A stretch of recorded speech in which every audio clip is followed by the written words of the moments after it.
Jeremy. We're to present you our MLB On Deck segment for Monday, May 6th. If you're new to this channel, please make sure and click the subscribe button below. This you can watch all of our MLB, NBA, and NFL videos.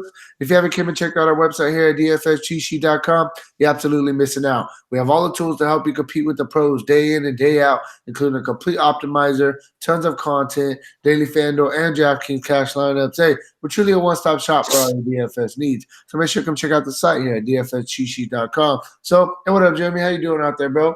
Yo, what up, man? How you doing? Yeah, I'm doing pretty good. Pretty good week last week overall. Baseball had a very good week, very profitable week. Ready to make it 2 weeks in a row of absolutely killing some baseball. So, I mean, I'm ready to go if you are. Yeah, I'm ready to go, man. Let's get into it. Cool. Real quick, before we jump into it, if you guys don't mind, please take that quick second, click the like button down below. Helps me out. Really appreciate that from you guys. And yeah, man. So we'll jump into it. There's some big time pictures on their slate. There's a couple of teams that I'm liking for bat wise. So we'll get started with the bats, and then we'll let you finish us off with the pitchers. So first team I'm going to go with that I'm going to be targeting bats from. It is going to be the Houston Astros. Getting a matchup at home going against Jacob Junis.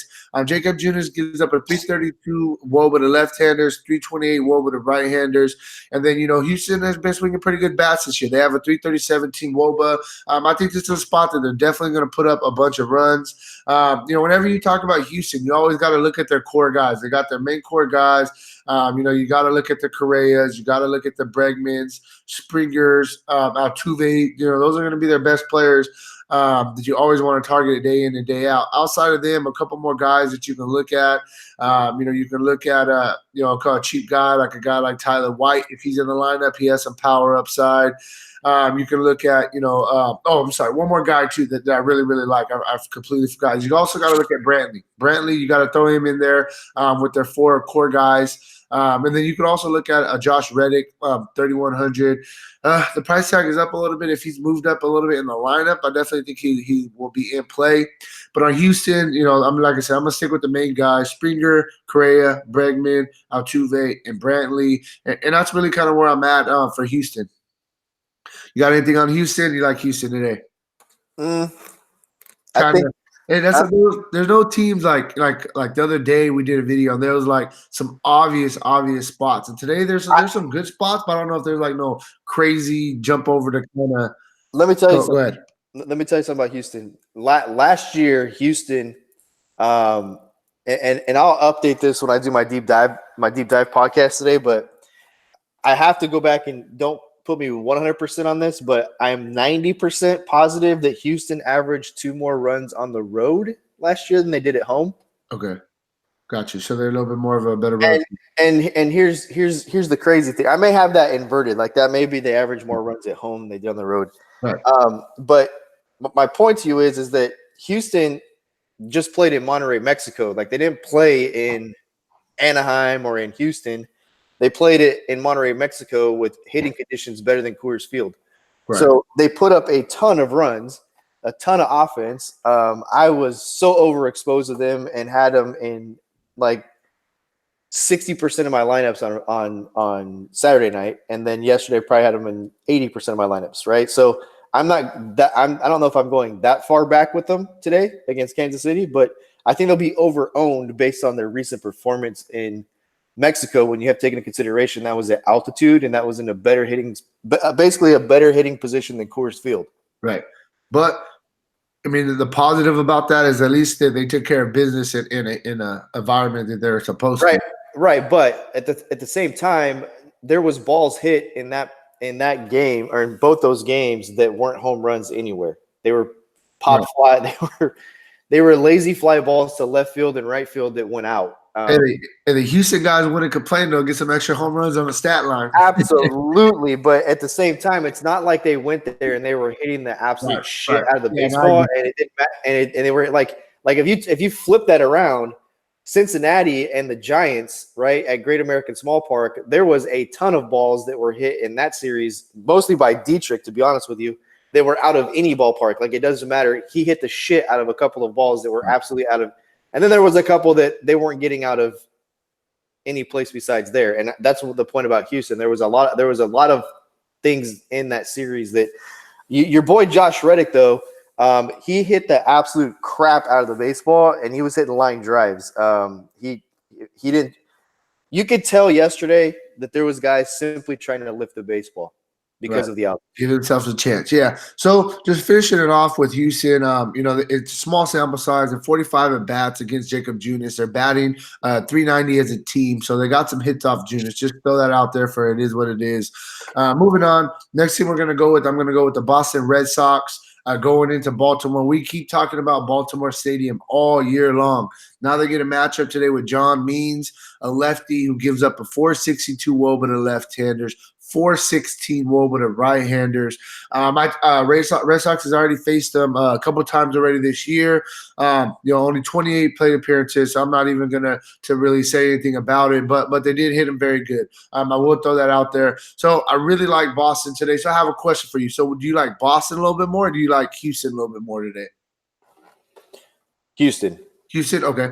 Perfect. No, that's all I'm asking this. I want to know. I think that Houston, Boston are probably going to be some of the chalky spots on this slate. Definitely got to like both of them, though. Moving on, third team I'm going to talk about that I'm really going to be targeting today, the Cubs. The Cubs are really starting to pick it up. They're starting to swing some really, really good bats. They get a matchup today against Sandy Alcantara, the right-hander. He gives up a 312 WOBA to left-handers, 310 WOBA to right-handers. And one thing I just want to say about the Cubs as a whole is that they're swinging really good bats right now. As a team, they have a 346 WOBA and a 195 ISO. So they're starting to pick it up. They're starting to really, really swing good bats. Last night I was watching it, and it was funny because I was watching the game, and the announcer was talking about, like, yeah, we're really starting to come around. The only guy we really need to really pick it up is Chris Bryant. They were talking about this while he was up with bases loaded. This was, I think, in the 8th inning, and he ends up going yard and hits a grand slam. And they were like, hey, that was the most perfect thing could have happened for Chris Bryant, because they were saying when he got hurt last year, and ever since he got hurt, he came back, and the power numbers haven't been there.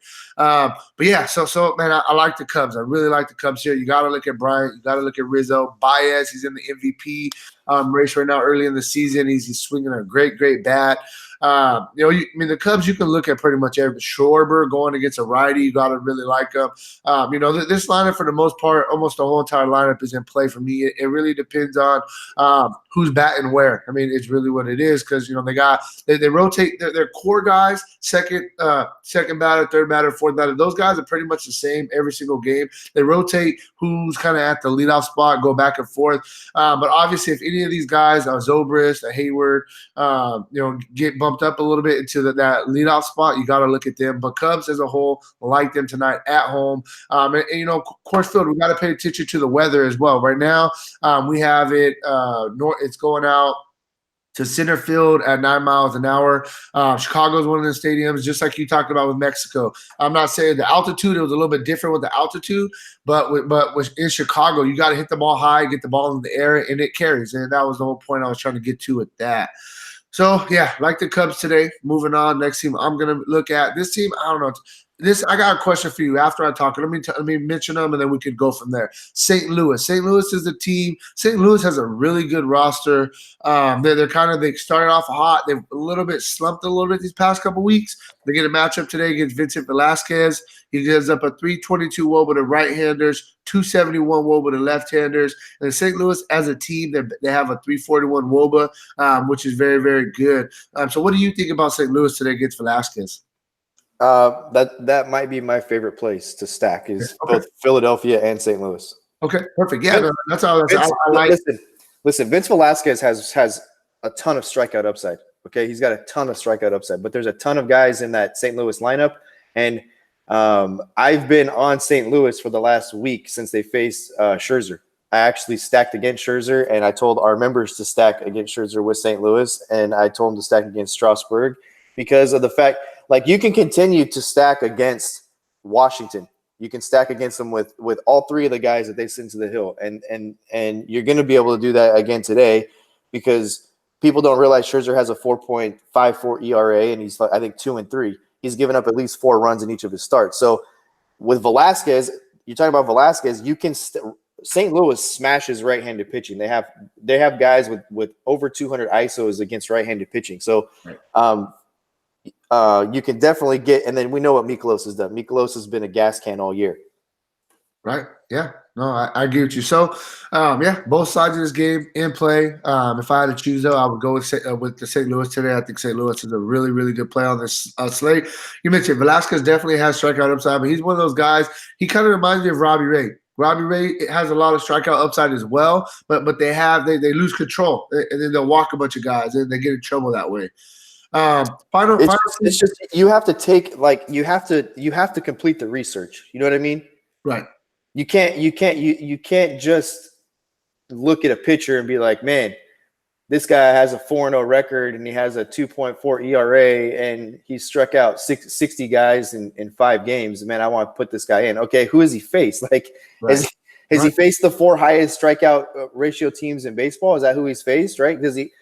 Like, you don't have to have great stuff to have strikeout upside, but you do have to have really good stuff to have high strikeout upside against the entire league. You can't just pitch against bad teams.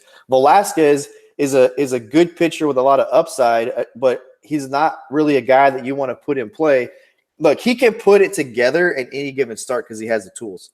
But playing averages and playing, the law of numbers, is that a guy you want to take against a really good hitting team? No, you want to take him against a team that strikes out a lot. That's just what you want to do. It makes sense. Moving on. Final team that I'm going to be targeting today. We've been targeting them all year. Probably one of the biggest surprises in baseball. We got Tampa Bay Rays getting a matchup today against Merrill Kelly. No surprise to me, my friend. No surprise to me. You expected them to come into this year just balling? Tampa Bay was, I mean, on our first video, I said Tampa Bay and Seattle were going to be two teams that were going to surprise everybody this year. And Tampa Bay damn near got in the playoffs last year. They were one of the better teams in the second half.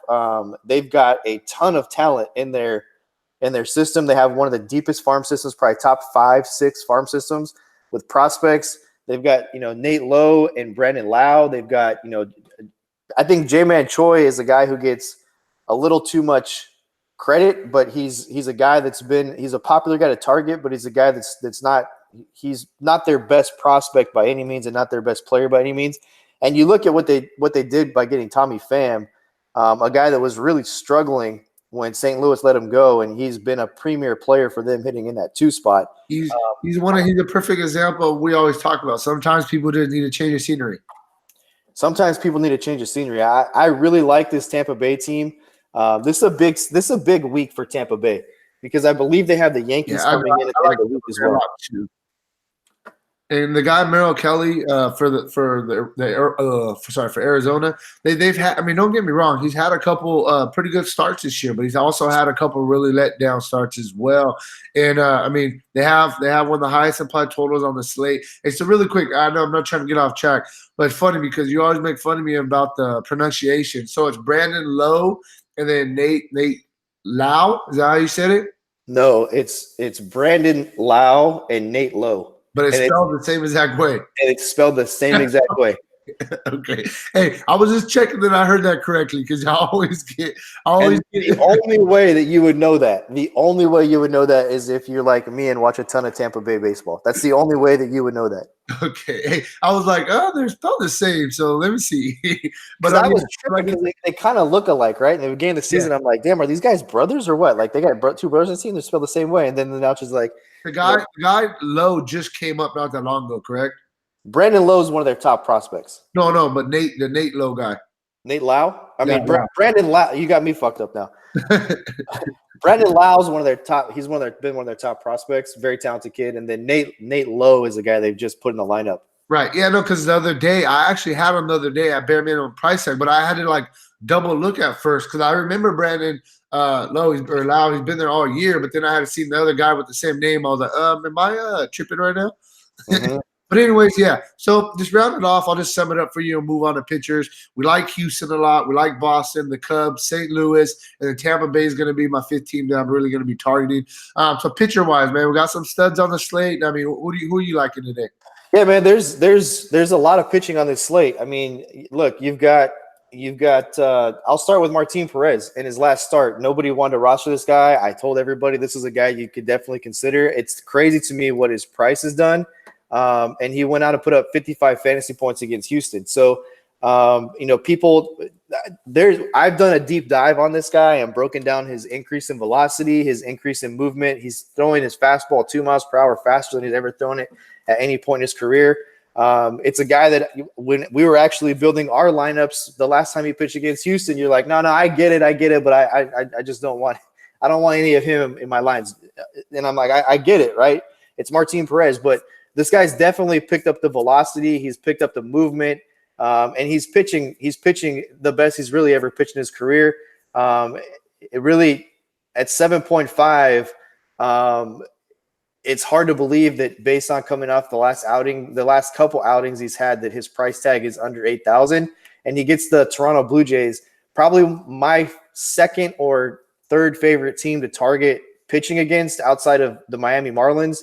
So Martin Perez, the guy in the mid tier that's definitely in play today. I think Chris Paddock is a little overpriced, but the guy, and I go to him next because of basically his price is up based off his last start, and Martin Perez's price didn't really move based off his last start. So there's no rhyme or reason to pricing sometimes. You got Max Fried, but you've also got Garrett Cole. And the crazy thing about this season to me is that there isn't one big name pitcher that hasn't got lit up yet. Like every big name pitcher has gotten hit at least one time, Garrett Cole included.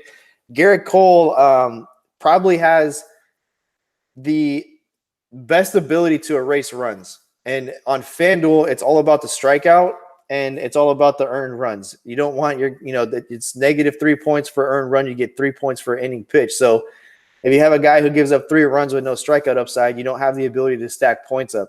Garrett Cole has all the ability in the world to give up a 2-run bomb and then strike out the side and erase the points he just lost. Garrett Cole's on the slate. I think John Means is definitely interesting and definitely in play as a contrarian for contrarian consideration pitching against the Red Sox. I don't like that it's in Baltimore, but we will get into that on the deep dive a little bit. You've got this guy, Josh Smith, who's going to pitch for Boston today. This almost looks like it could be a bullpen game for Boston. Baltimore may be a very contrarian team as well. All things that we'll talk about on the deep dive, as well as Blake Snell.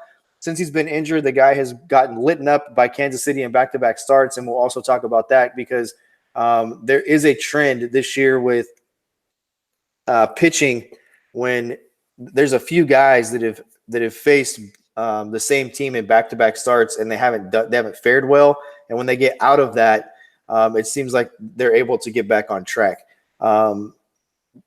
Zach Wheeler is a guy that had to face Washington twice.